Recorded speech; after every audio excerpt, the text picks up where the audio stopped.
Hey, it's Mark, RPM Tesla Aftermarket Accessories, Model 3 and Model Y owners. If you have a 22 or 23 or newer Model Y or Model 3, you'll realize you're not allowed in your Tesla to play games or to play music in your center console. There's no data connection in the center console.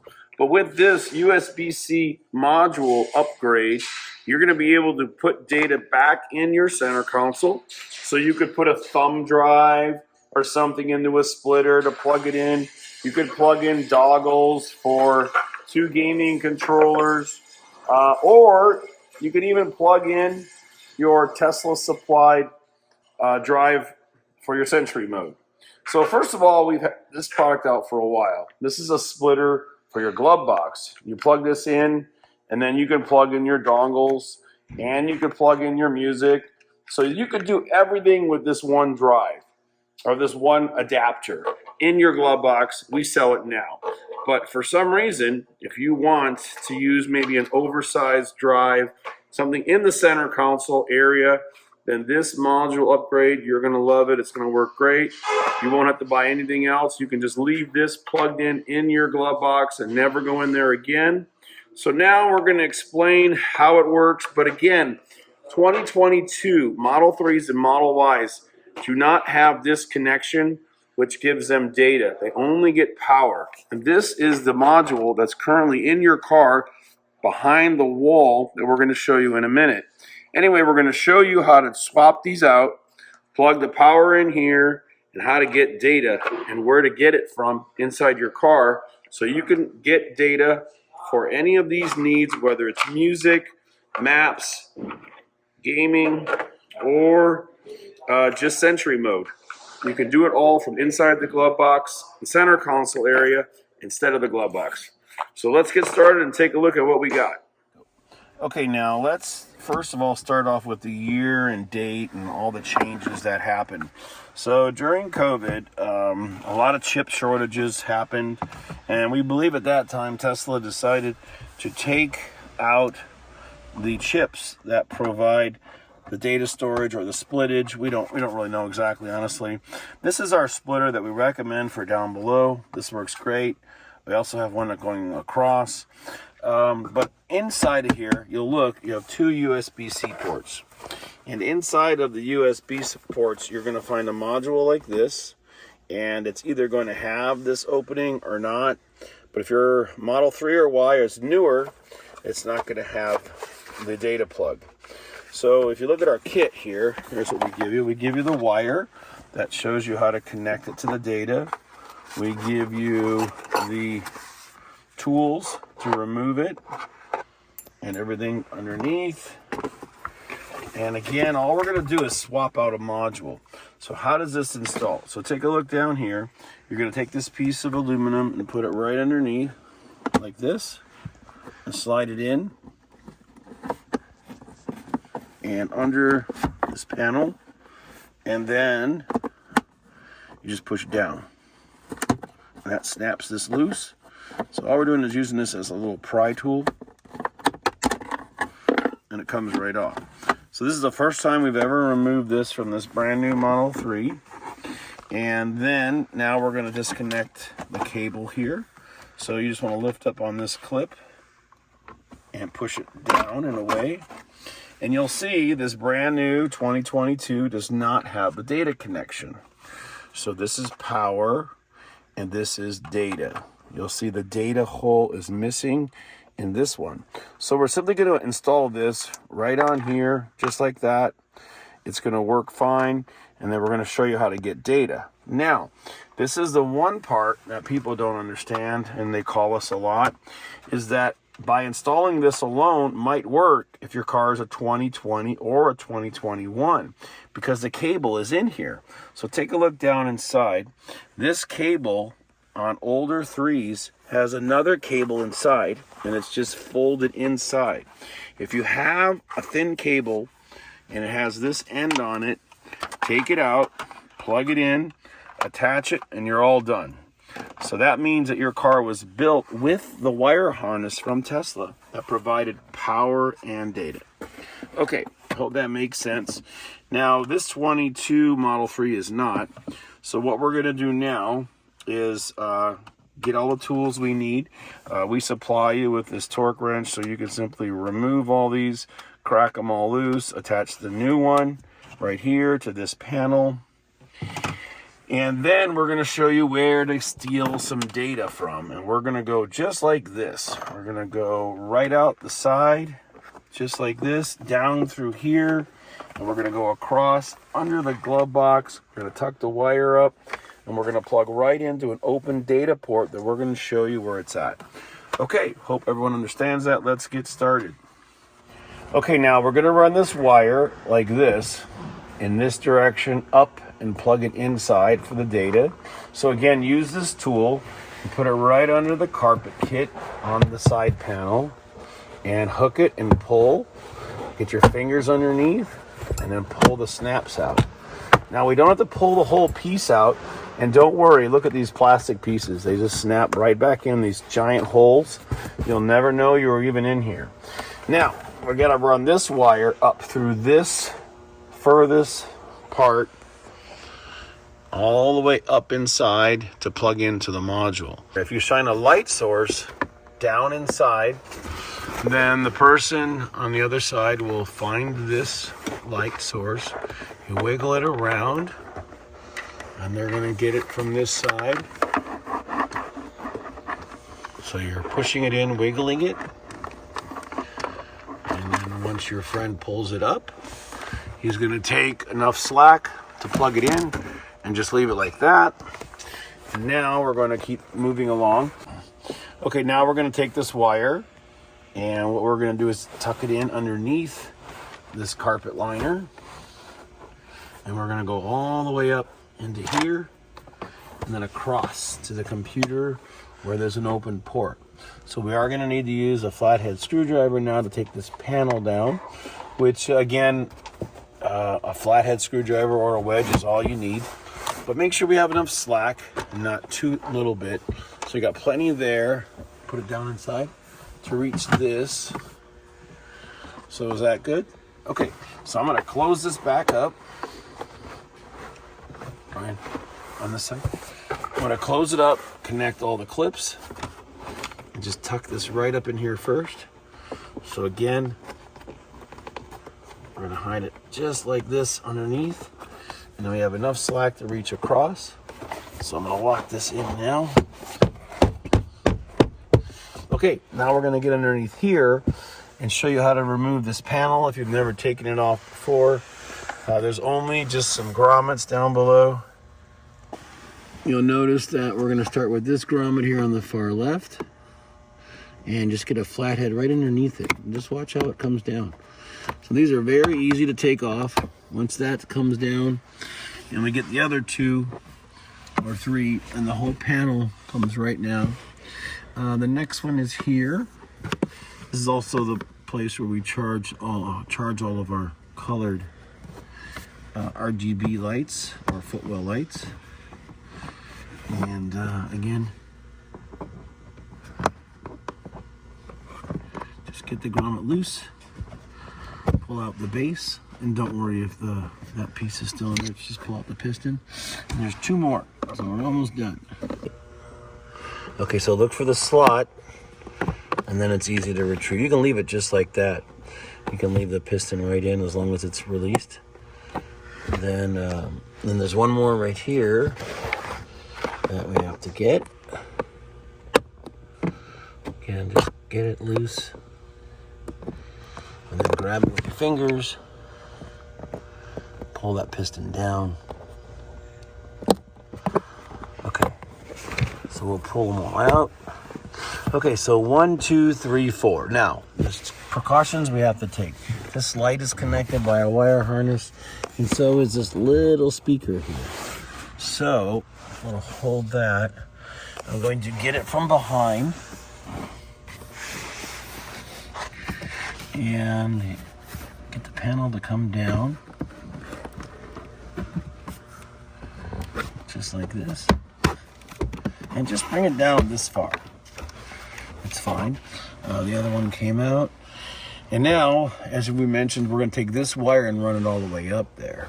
So what I like to do is let it hang down like this and pull the carpet down a little bit from the back here.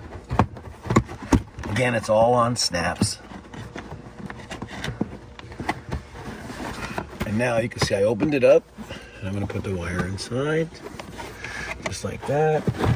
Let it push it back in, snap the carpet kit back in, push it all the way over, and then this is our extra slack that we're going to use.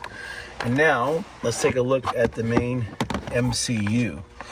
It's more like a CPU, but they call it MCU. And now we're looking for an open micro USB port. And that port is right here, the gray one, right there. So I'll probably have to take this and zoom in on it. So that is our data port right there. We're going to plug right into it. So if you've ever plugged in a mouse or a computer or anything, we're going to plug straight in there.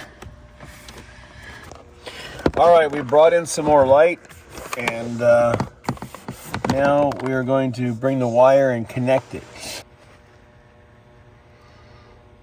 This way, sorry. If you're short on slack.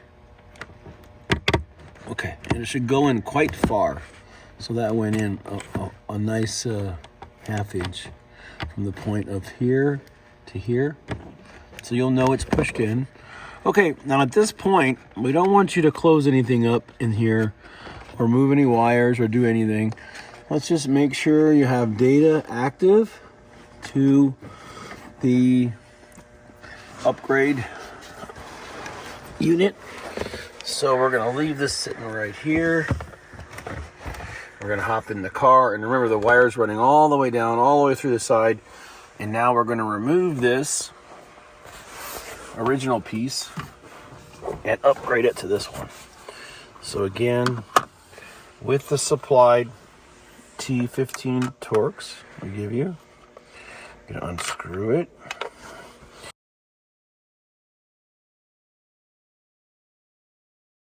Writes in English.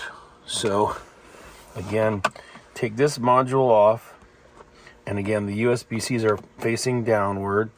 Put it in the same exact way. So, okay. And put it right in place.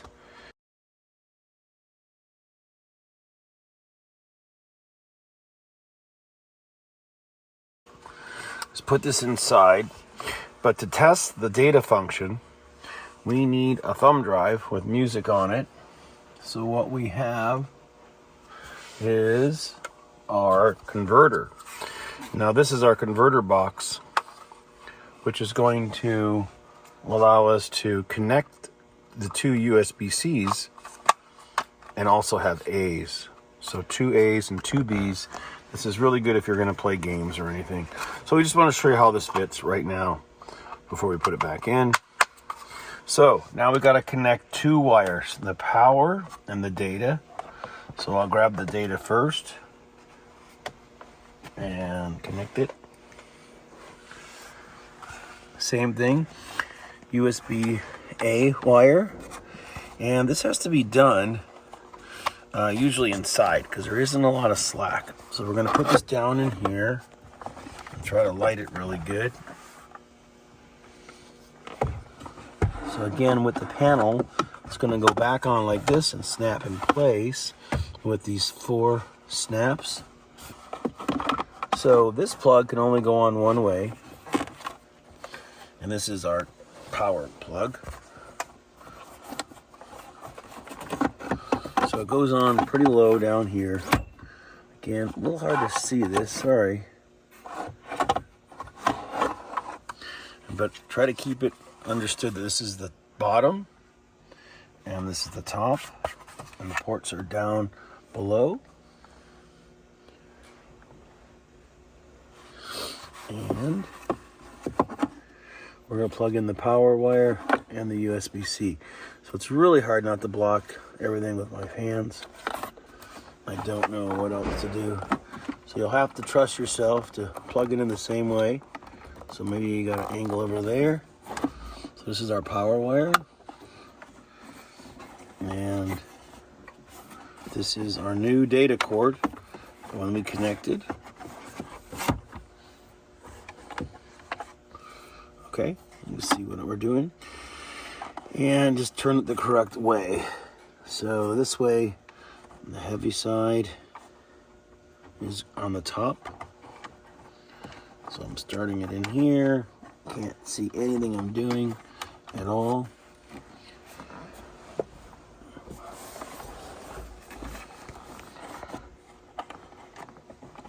Wiggling it around and pushing it in.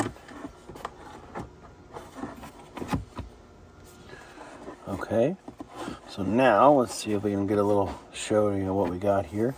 So the power wire is plugged in and the USB-C is plugged in. Or the USB micro switch is plugged in. Now put the panel back very carefully. It's really not easy to mess up because you just want to go level here with this. And then snap, snap, snap on the bottom. And then you'll put your trays in. Everything will go right back in, just like this. It won't interfere with anything.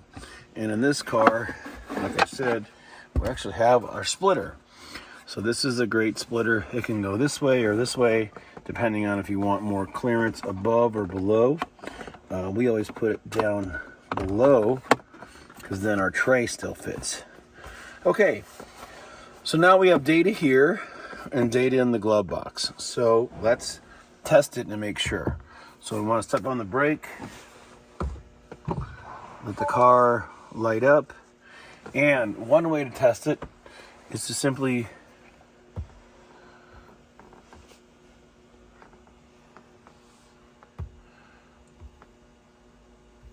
we'll put in our data drive and see if Sentry mode works.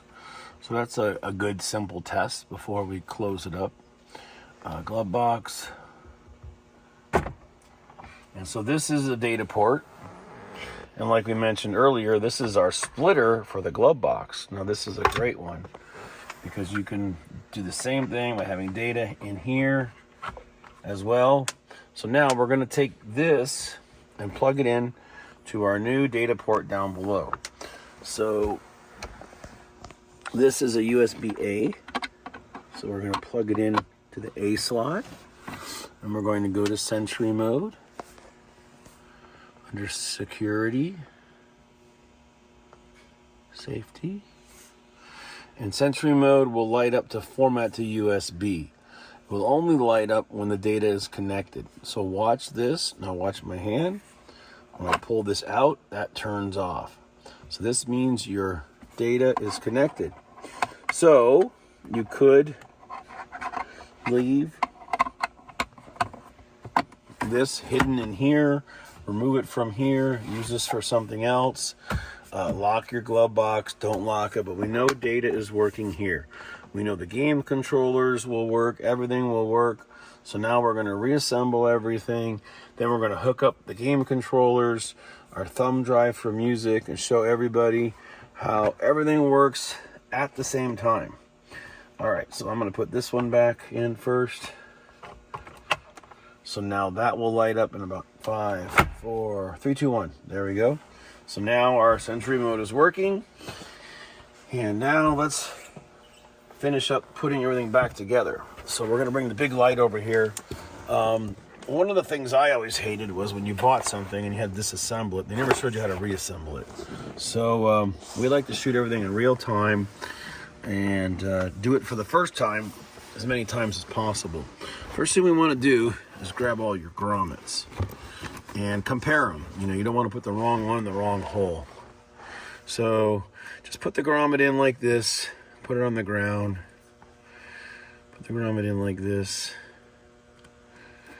2, 3, 4. So we got all 4 grommets ready to go.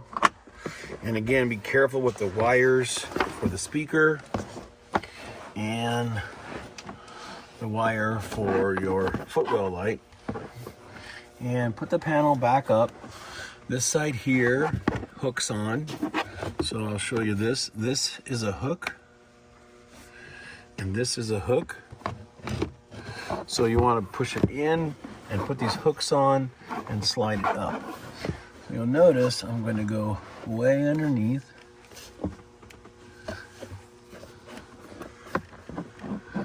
And put this first hook on this side. So I'm actually going past it slightly to enable to get the latches underneath. And there's also ones here. So this is what keeps it from falling out. I think when you take all the grommets out, it won't fall out because it's all snapped into place. There. And then see this one right here? That's going to grab. So that's why it takes a little bit of force to get it out, because you're releasing all these tabs that are keeping it up there. But now we got a little wire up here, so try to move the wire just out of the way, just like this. And then this one there. And then we gotta pull it forward and give it a couple of taps. Okay, now it's nice and flush. All right, so now let's put any of the grommets in first. Maybe this one. Just puts the base in, and then the piston up and in. Sometimes you gotta wiggle it around, get the right angle. Same thing here. And there's none there. Next one is here. Just go up straight in and push the grommet in, locks it in place. And one more here. And the last one. Then we're going to reassemble everything, put all our trays back inside. And now we're good to go. So the wire is secure, hidden underneath, running under the carpet, under this, back inside. Everything's plugged in. So the next thing we want to do is just simply put the rubber piece back in the bottom. If you have one of our secret hiding space compartments, that'll be cool. Here's where we put our tray back inside. It helps to put it the right way. So the tray doesn't interfere, see? So we have the splitter, we even have a line through here. So if you want to run wires up here, we also offer a piece here to plug into if you don't want to use this splitter. But again, you don't need a splitter if you're just using C's, but most thumb drives use USB-A. Okay, I hope that makes sense. Now we're going to grab our musical thumb drive. Okay, still rolling? Mm-hmm. All right, so here is one MP3 song on here. We want to show everyone that even in Sentry mode with it on and active, as soon as you plug in this drive down below,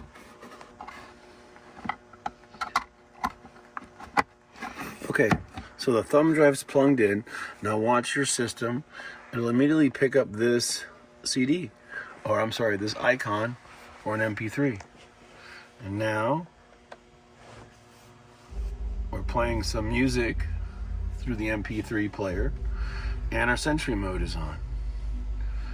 Okay, now we're going to show one more step.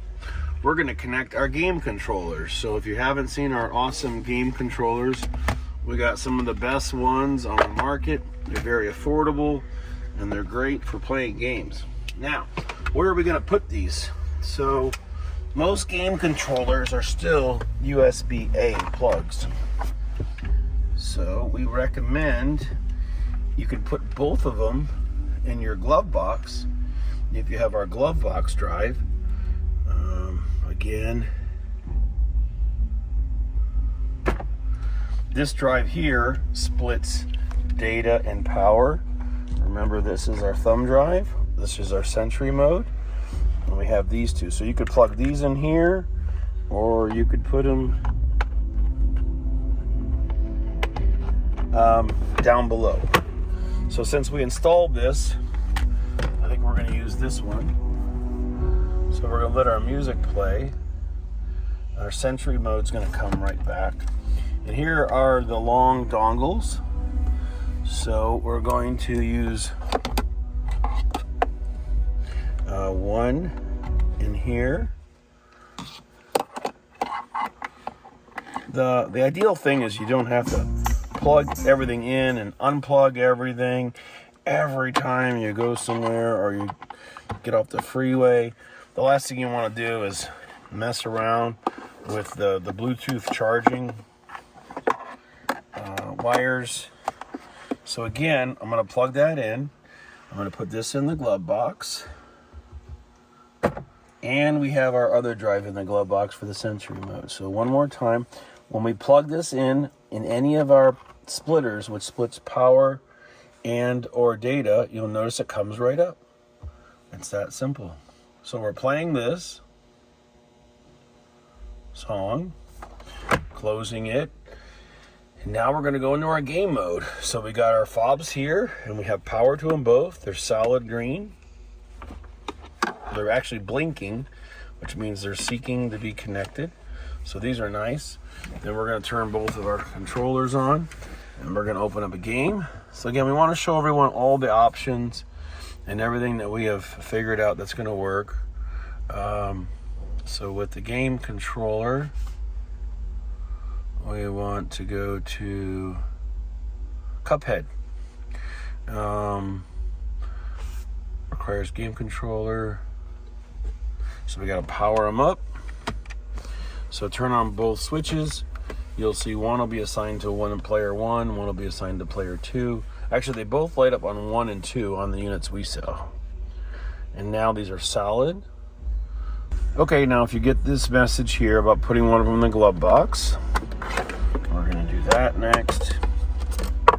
We still have our music plugged in. We still have our Sentry mode on.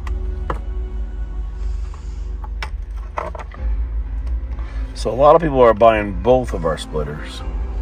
So now we give that a second, make sure they're both powered up. And now the warnings are gone. It says play game. So again, I could put the music down here and put both of these in the glove box and leave them in the glove box. You probably get the greatest reception distance, maybe if you're in the Model X and you're way in the back as well. So anyway, for the gamers and game control people, you might want to put them both in here. But for now, we're going to leave this one down below, close this up, and show you how both controllers are working.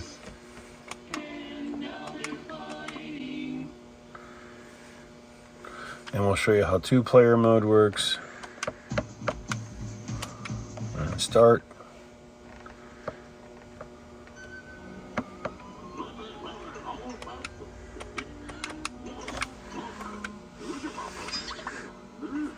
So now player 2 has joined.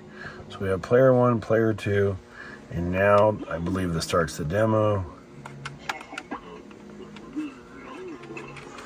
Player 1 starts it.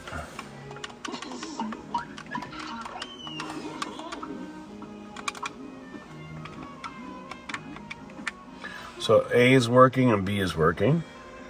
So you'll notice the blue is B. Sorry, player 2 or player 1. Anyway, everything's working great.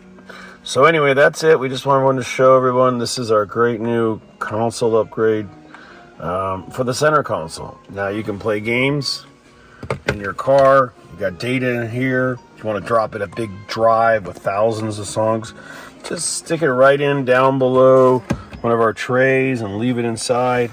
Just leave it down in there. It's great. Okay, thanks again, RPM Tesla. And again, these are 2 great splitters for the glove box and the center console. That gives you data and power in both locations for any of your wiring needs. Thank you.